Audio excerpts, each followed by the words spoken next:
السلام الله عليكم ورحمة الله وبركاته. halkani waa kulanka saddexleyda barnaamijkeena caaw waxaan uga warrami doonaa mid ka mid ah burcadda ugu weyn adduunka ee hackeriska. haddii aad nagu cusub tahay subscribe noo saar, haddii aad ka heshid muuqaalkaana like noo saar, waxay noo tahay dardar iyo dhiirigelin. mahadsanid. hackerisku waa xirfadlayaal wax ku jabsada aaladda kombiyuutarka, waana khabiiro ku takhasusay kombiyuutarka oo adeegsanaya aqoontooda farsamo si loogu gaaro himilo ama loogu gudbo caqabad nidaamka kombiyuutarka ee aan habka aan caadiga ahayn. inkastoo ereyga hacker uu ku xirmay dhaqan caan ah, hacker amni ama hacker amni darro, qofka adeegsanaya aqoonta farsamo yaqaan ee hackeriska ama ka faa'iideysiga si uu ugu jibiyo nidaamyada kombiyuutarka iyo helitaanka xogta daahsoon, haddii kaletana aan laga heli karin jabsiga, sidoo kaletana uga faa'iideysanayeen doonaan shakhsiyaad caana si sharci darro ah. tusaale ahaan, wakaaladda sharci fulinta Mareykanka mararka qaarkood waxay adeegsadaan farsamooyin jabsiga si ay u soo ururiyaan cadeymo dambiilayaal iyo kuwo kale oo xunba.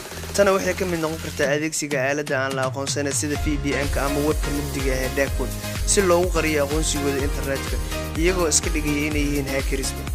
sidoo kale wakaaladaha adduunka ee qarsoodiga ah waxay adeegsan karaan farsamooyinka jabsiga ah hab dhaqanka sharciga ah ee shaqadooda. hase yeeshee jabsadaha iyo weeraraha internetka waxaa loo adeegsan karaa si ka baxsan sharciga. marka aad mililicsato labada nooc ee hackeriska, waxaa jira laba qeexitaan oo ereyga hacker ah: ku xirnaanshaha tiknoolajiyadda iyo barnaamijyada hoosaadka aragga dhaqanka jabsiga.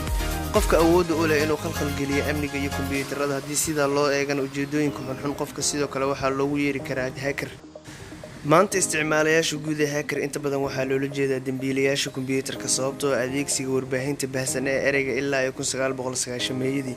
tanna waxaa ka mid ah waxa hackerka uu yaqaano luuqad ahaan script kidders, dadka uu jabsanayo kombiyuutarada iyadoo adeegsanaya barnaamijyo ay qoreen dad kale oo ay yar tahay aqoonta loo leeyahay iyo habka ay u shaqeeyaanba. adeegsigani wuxuu noqday mid aad u fara badan oo guud ahaan bulshada inteeda badani aysan ka warqabin in macnayaal kala duwan ay jiraan, inkastoo is-sheegashada hiwaayadaha sida hackeriska guud ahaanba ay qarayaan inay aqbaleen kuwa wax jabsada ee amniga kombiyuutarka.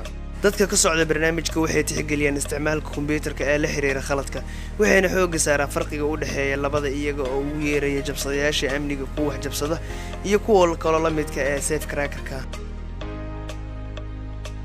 dhaqanka hackerka waa fikrad laga soo dheegtay beel ka mid ah barnaamijyada kombiyuutarka xiisaha badan iyo nashqadeeyaasha nidaamka sanadihii 1960-meeyadii ee u gaarka ah macadka masajid ee tiknoolajiyadda iyo shaybaarka sirdoonka cilmiga ee MIT. fikradda ayaa ku sii fidaysay bulshada qaybaheeda kala duwan ee hiwaayadii ka shaqaynaysay xisaabintii guryaha iyadoo diiradda loo saarayay qalabka dhismaha 1970-meeyadii. tusaale ahaan, naadiga kombiyuutarka ee Hambro iyo barnaamijka ciyaaraha fiidiyowga jibinta softwareki Damscan sanadihii 1980-meeyadii ilaa 1990-meeyadii. mar dambe tani waxay sii socotay inay soo koobto qeexitaanka badan ee cusub sida farshaxanka iyo nafjabinta nolosha. burcadda amniga ayaa ah dad ku lug leh ilaalinta kombiyuutarka, waxaana jira dhowr nooc oo ka mid yihiin white hacker. koofiyadda waa kuwa wax jabsada ee ka shaqeeya inay xogta ka ilaaliyaan kharribayaasha kale iyagoo raadinaya dayacanka nidaamka ee la yareyn karo. white hackeriska waxaa badanaa ka shaqeeya milkiilayaasha nidaamka bartilmaameedka, waxaana caadi ahaan la siiyaa mararka qaarkood si fiican shaqadoodu ma aha sharci darro maxaa yeelay waxaa lagu sameeya ogolaansho milkiilaha nidaamka. black hat hacker. koofiyadamadooda ama kuwa wax jabsada waa jabsadayaal ujeedooyin xun leh, badanaa waxay xadaan kana faa'iidaystaan oo iibsadaan xogta, waxaana badanaa ku kalifta dana shakhsiyadeed. shaqadooduna badanaa waa sharci darro, laakiin si gaara waa dad aad u xirfad badan, iskuna daya inay u adeegsadaan jabsiga inay ku helaan faa'iido ama uga faa'iidaystaan keliya maahan inay wax burburiyaan.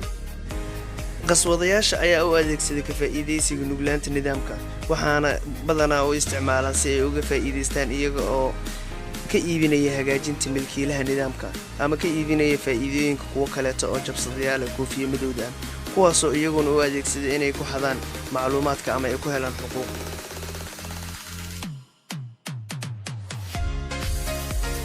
grey hat hacker. kuwa koofiyadda cawlan waxaa ka mid ah kuwa jabsada madadaalada ama ay rixirixaan.